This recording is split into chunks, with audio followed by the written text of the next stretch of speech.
Hey friends, what's up? This is Metro and welcome to my Overwatch 2 Season 7 tier list. Lots of stuff to talk about, and we're gonna talk a bit more about the balance. We're gonna talk about more about the in-depth problems Overwatch has with balance currently. I got the chance to play the patch early.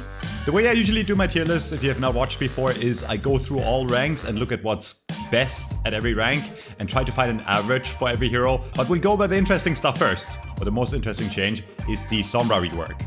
Sombra is a completely new hero. The playstyle that Sombra used to have with like putting your translocator on a medkit, right? Maybe hacking the medkit, going in, trying to go for a pickoff, and then if it doesn't work, teleporting out, it does not work anymore, okay? Her machine gun does 8 damage a bullet. The minimum spread is reduced to 0, which means the first 6 bullets are gonna be straight center, right? So the first 6 bullets in every clip, you can hit 100% accuracy on the head.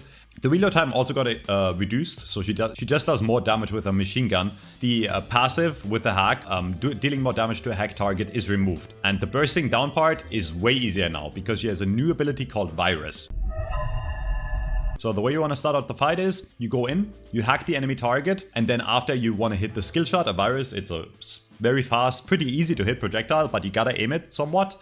And then it will do 100 damage over time, over 4 seconds. There's also 10 impact damage. The catch is, if you implant a Virus on a hack target, right? So if you hack them first and then you hit the Virus, it's gonna do 20 impact damage, and the damage over time is going to be 100 over 2 seconds, okay? So it's going to be way more deadly in a burst scenario. You shoot your machine gun a bit and a 200 HP target will disappear. It is truly broken. You can then throw the translocator, and as soon as the translocator hits the ground, it's going to teleport to where you want to be. So there's still tech you can do to get out. You still start the fight, but there's also more risk involved for you engaging, okay? So it's way more high risk, but way more reward. I do think this is going to propel Sombra up quite a lot in the meta. He's gonna be like a Tracer on crack. Easy S tier. I think the average Sombra player that played Sombra before is gonna struggle to adapt a bit because her playstyle again changes completely. They have this new philosophy where they're trying to make new heroes or reworked heroes very good at the start, and I think that's gonna be the case with Sombra as well. Meta in Season 7 if she doesn't get nerfed, in my opinion. And now to the less fun part about all of this, talking about supports. Supports are really strong right now. Supports dictate the meta. Supports can do more than most DPS. And there's 4 supports in specific that I want to go into. One of them is Ana. One of them is Baptiste, Illari, and one of them is Kiriko. And before you say, Metro, how are you gonna rate 4 supports in S tier? Like, some supports have to be weaker than others. That is true. I would say that Kiriko and Illari are more of an issue than Ana and Baptiste. That being said, there's 2 changes overall to supports, okay?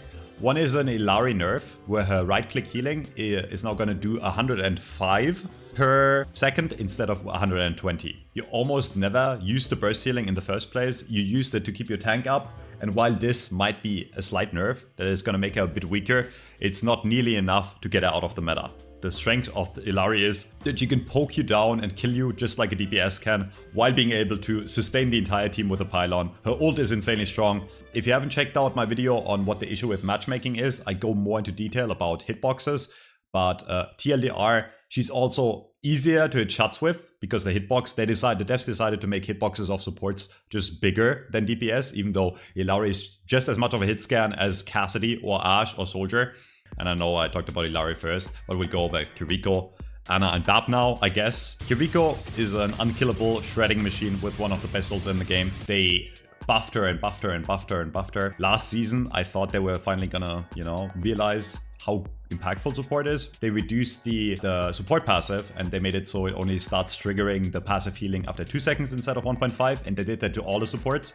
In my opinion, a very lazy approach by the devs. There are supports in the game that are actually too weak, arguably, right now. They just like straight up were like, oh, supports seem really strong right now, let's nerf all of them the same way. But that's not how balance works, Blizzard. That's a lazy approach, and I was kind of hoping that in Season 7, we're gonna address every support manually and address the outliers and, buff the low-performing supports, but that's not the case. Again, 2 changes in this patch for support. The Illari change, and then there's a Brig change, which I'll get into once I get to Brig. Kiriko, if you're skillful on the character, if you know how to engage properly, if you know when to use Suzu and when to teleport out, she can hard carry games. Ana, not much to say. Sleep Dart is insane.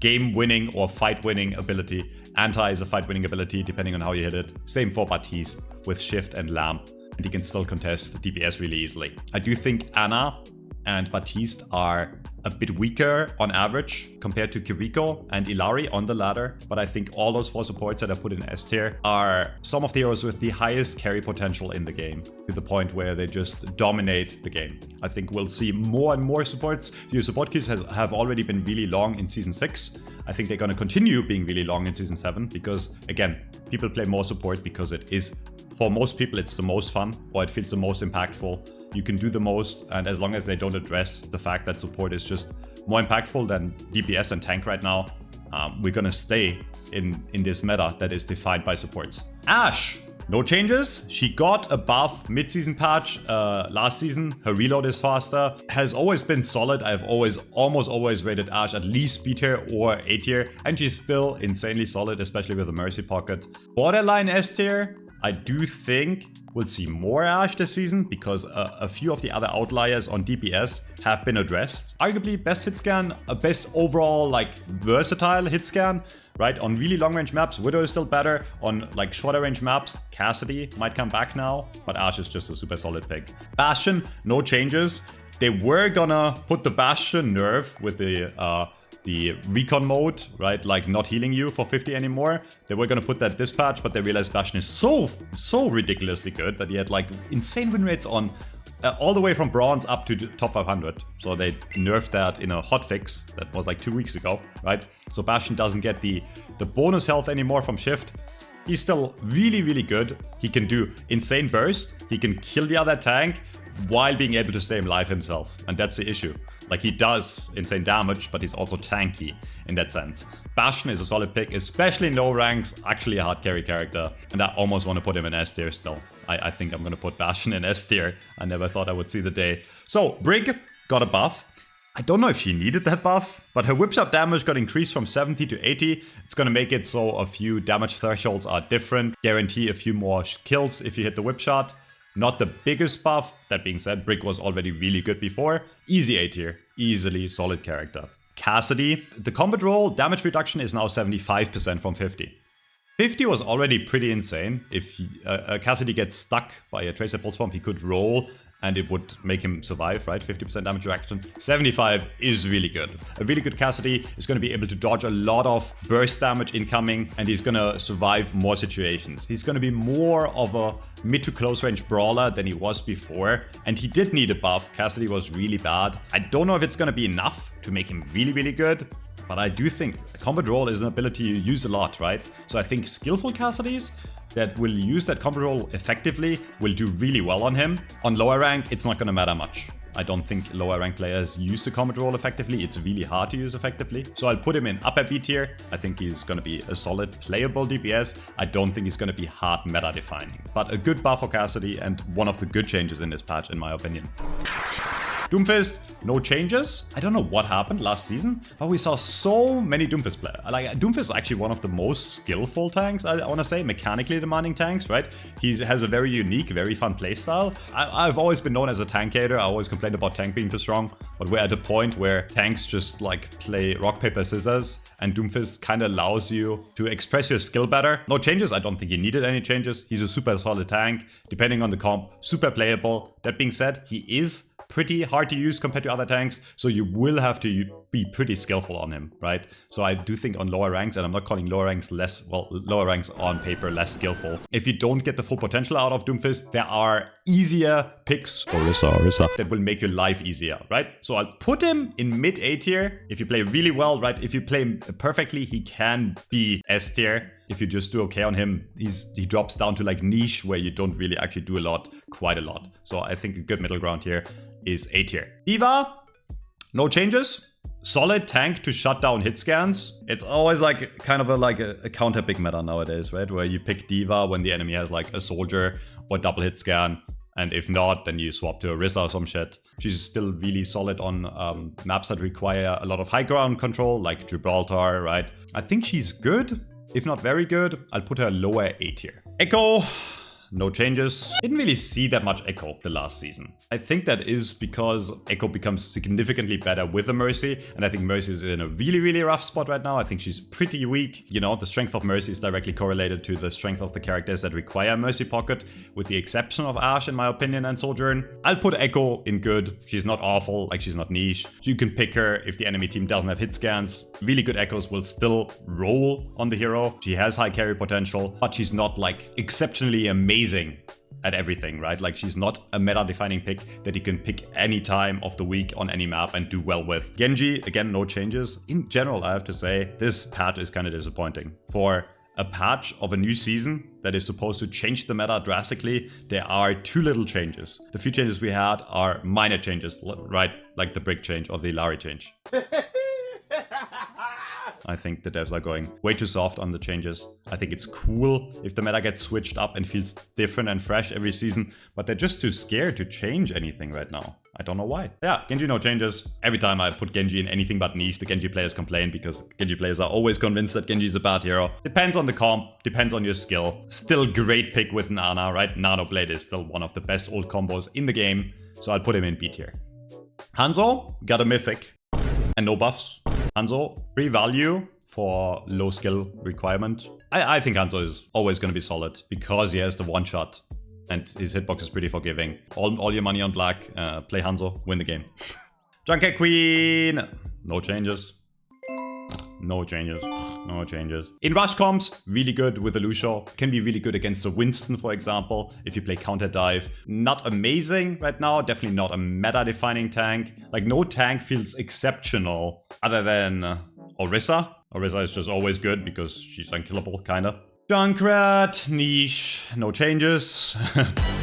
There's always these few crazy Junkrat players that make him work, even in top 500. They roll everyone. For everyone else, I think he's a niche pick. It relies a lot on choke spam. Like something like Torbjörn just does that better, right? If you want to win and you care about winning, there's no realistic reason to play Junkrat. Lucio, I have a hot take. Like, if you remove the other supports from the game, all of them, like in S tier, Lucio would be hard meta, and he is still being played. He was being played in Overwatch League. He's really good. It's just that every other support is even better. I want to call Lucio bad, but Lucio is a good character. But he's worse than other supports, right? Like, in a rush comp or in a dive comp, he can be amazing. But why pick Lucio if you can pick like a Kiriko, right? Like, or, you know, an Illari. His self-heal buff that he got last season really helped him out a lot. He is playable. I'll put him low A tier, lower A tier. Wifeleaver is the heal bot. Is still really shit at dealing damage, right? Like his right click, no matter how often they buff the Thorn Volley, nobody uses it. Lifewares are just heal bots, and that's not a bad thing. The healing he puts out is broken. The pull is now insanely good. And Weaver players are getting better at using their flowers properly, so they're getting more and more value. The longer this goes on, the stronger Weaver is going to become. And Tree of Life is now suddenly one of the best ults in the game. It feels like if you play cover in the tree, you literally can't die in it. It takes a bit longer to build tree than Illari ult or Batiste ult, right? Which are also really good. But Life Weaver is easy, upper A tier actually. In the right comp, if you play like a Weaver with an Illari, nobody will die and you have insane damage potential still because of the Illari, right? If you are truly a support that just wants to heal your team, Life Weaver is your guy. No questions asked. He becomes even better in lower ranks because in low ranks, people truly won't kill you. Because he also has insane self-survivability with his dashes now, right? Like he's just unkillable and he makes his team unkillable.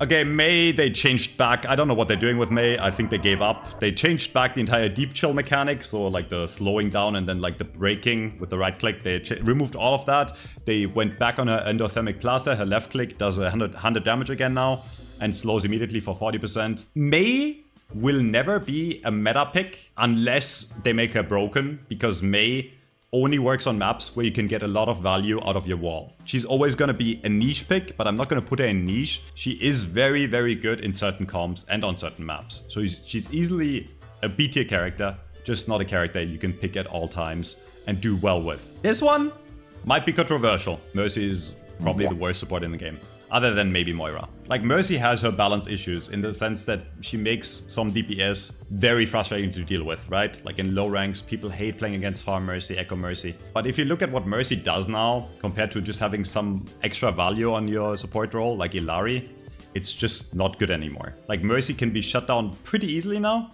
Like, especially if the other team has an Illari, the Illari can help with shooting the Phara Mercy, shooting the Mercy, and she's just not great compared to other supports. If you look at Mercy as a character, she's still better than most DPS and tanks characters, in my opinion. But compared to other supports, she's just weak. Now, what do we do against this?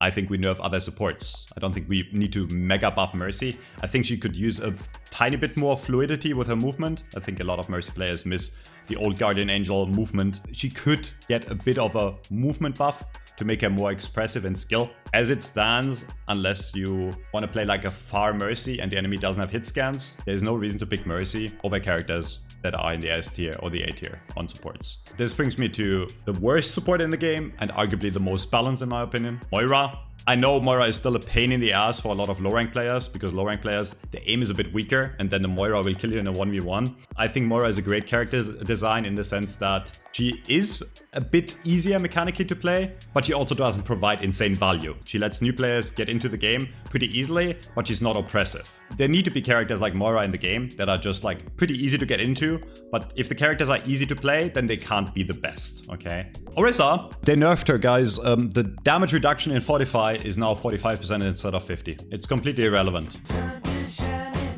If you're a good player, you don't even shoot the Fortified Orisa. It's a waste of time. Because the healing output in this game is so insane that you won't kill her. Unless she's alone in your spawn in a 1v5, you don't shoot Fortify. This change is irrelevant. She's still the best tank in the game. She becomes a tiny bit weaker once you get to like GM plus rank. Her only weakness is her horizontal movement, right? She has troubles taking high ground. But on maps where you don't need to take high ground, or where it's pretty easy to take high ground, there's no reason to not play Orisa. That nerf is... yeah, it's a joke. It's a joke. What are these small-ass changes? 5%? Like, do you want meta shifts? And you're gonna reduce the damage reduction in Fortify by 5%? And you think that's gonna make the meta shift? Phara, no changes. She's good. Go back to my tier list video of Season 6 if you want my thoughts on Phara. Nothing changed. Ramattra got a buff. The cooldown of Nemesis is now 7 seconds instead of 8. That's actually quite significant. It's gonna put Ramattra back in S tier. I'm not even kidding. His weakness is that he's very vulnerable in his Omnic form. And you only have that one small shield that lasts for 4 seconds, right? But if he's in, you know, Nemesis, he rolls you. And now he's gonna be in Nemesis way more often, right? It's 1 second reduction after every Nemesis. He's gonna be in Nemesis way more, right? This adds up throughout the entire game. And Nemesis Ramattra is scary. Shits on a lot of characters and punishes bad players. And probably still insanely good on high ranks now. Reaper! No changes. Reaper's bad. He can work in like bronze and silver because people don't look around, you just walk into them and kill them. No reason to play Reaper over a Junk even, or a Torb, or a Bastion, or a Soldier, or a Cassidy. He's just probably the worst DPS in the game right now. Remember when Reaper used to be the counter pick to like a monkey or like, you know, a counter pick to tanks? Ramattra and Orisa laugh in Reaper's face, right? Like, there's just no reason to play Reaper. Reinhardt niche at best, he gets punched through his shield. And even if he blocks a lot of damage, there's so much damage in the game now because supports steal more damage than DPS. So there's like 4 DPS or 5 DPS in every game. Reinhardt just doesn't do enough. You used to be able to rush in with like a Lucio Rein, you know, and go ham, but like Orisa and Ram are better at rushing. Why play Reinhardt? Roadhog? Absolute dog shit. I don't even know what the rework is gonna be. Rework is coming in mid-season, Season 7, so we'll have a tier list for that. Until then, yeah, Sigma? Very solid. Probably the best tank on long-range poke maps like Junkertown and Circuit Royale. He's so good on those maps because people can't close the distance fast enough to rush you down. Sojourn, easy S tier. I said this last season and I got hate for it. Sojourn is a very high skill ceiling character. If you play Sojourn correctly, she's insanely good, but like in order to play Sojourn correctly, poop emoji. Nice, we reacted. If you play Sojourn correctly, she's insanely good. But she's really hard to play, right? On lower ranks, not the greatest. On high ranks, insane. Soldier, I put Soldier in very good, okay? And I'll explain to you why. From every rank, from bronze to like Diamond Plus, he's really, really good. And that's because people at those ranks don't take cover properly. I say this every time when people ask me, how do I improve at this rank? The main mistake lower rank players all the way up to Diamond or even Masters make is they're in a bad position and they have bad movement. Bad movement means they walk like very predictably in one line, and bad positioning means they're in the open. But once you get to high rank, people know how to shoulder peek, and then Soldier can't deal damage over time because the enemy just peeks out every 1 second and shoots an arrow at you, and eventually you die, right? Probably the hardest carry DPS in all the way up to Plat Diamond, but then he falls off the higher you go. So I'll put him in very good, okay? Symettra, who would have thought? No changes.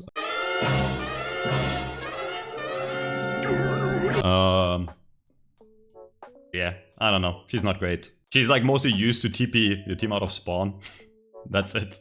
Torb did get a nerf, okay? He was insanely OP last patch. Like, because his fire rate was like bing, bing, bing, bing, bing. His fire rate is now a 0.51 second recovery time instead of 0.48. So it's a tiny, tiny nerf. And the overload bonus health got reduced from 100 to 75. So overall, actually kind of a nerf. That being said, Torbjörn is still free value. You know, put down the turret, shoot in the general direction, and you will still get a lot of value, which is automatically going to make Torbjörn better than most DPS all the way up to GM and even in GM, unless you're a god amongst men and you have a really good Sojourn. He is going to be a bit weaker than last patch. Like, he's not going to be a hard meta. Insanely good character. A tier, easily A tier, actually upper A tier.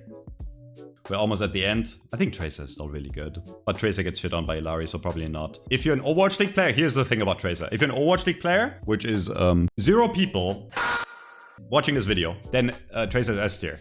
If you're not an Overwatch League player, or you're not a top 20 ladder god, then Tracer becomes really weak because everything in the game one-shots her now. Illari 2-taps body shots her. And she's just like, unless you play like a god, just pick Sombra, you know? Widowmaker, situationally good on long-range maps and bad on everything else. Unless you hack, in which case you are a cheater and you have a small turn off now, uninstall the hack, apologize to your mom, and see you next year when you're reformed. And give somebody else a piece of that oxygen. Winston, easy meta if you're skillful. He's good. On ladder, not as great, because on ladder, you know, he works if you play well with your team, but ladder players don't work together because everyone is brain dead, including myself. So he's, yeah, I'm gonna put him A tier. A tier. Wrecking Ball. Wait, they changed Wrecking Ball. His primary left click, number of shots to reach maximum spread increased from 20 to 30. Actually quite a big buff, which means the Wrecking Ball players that can aim, all one of them, which is Chasm, will do better. Everyone else will still suck on the hero. Yeesh. I don't know. If you aim pretty well, this is actually quite a sick buff for Wrecking Ball, because that means after the pile drive, you can secure more kills easily, right? Like when they're in the air and you shoot them down. Is it gonna help him become really, really good? Probably not. Is he gonna be more playable on high rank? Yes. I'll still put him niche though. Zarya got her projected barrier, so the barrier you give to your allies, the bubble you give to your allies, got reverted, right? So it's only 200 HP for those. The size also got reverted, so it's the same size. She's still gonna be good, but not quite as good. Zenyatta, he's like a budget Illari, right? Like he's like the non-DLC character. Blizzard can't charge you $10 to play him, so he must be weaker than our new support Overlord. Very good actually, because he's still really good, and if Illari didn't exist, he would be meta, but... Fix supports Blizzard. No, I don't think I will. Yeah, this patch kind of sucks, man. Like, I'm gonna have fun playing Sombra this season because she's probably like the only DPS other than Sojourn and, you know, Bastion Torb that does something. But like for everyone else, man, play support until Blizzard realizes that support is broken or uninstall the game. It's a very disappointing patch. If you compare this tier list to like my last tier list, I don't think there's that many changes. I don't think the meta is gonna shift drastically. There is no drastic change that made a hero way better or way worse, other than that Sombra Rework, which for the record I like. I think the new Sombra playstyle is really cool. That's about it. This is what Season 7 is gonna look like. Every single time I make a tier list video, I'll say it again, people always complain. And then like you look at the tier list like a few weeks later and the meta developed and it's pretty accurate. I'm willing to bet this is the same for this tier list. But we'll see. Enjoy Season 7. We're gonna go by Sombra. Might do a Sombra unranked GM if you want to see that. But yeah, we'll play a lot of Sombra this season, I think. Love you guys and see you. Bye bye.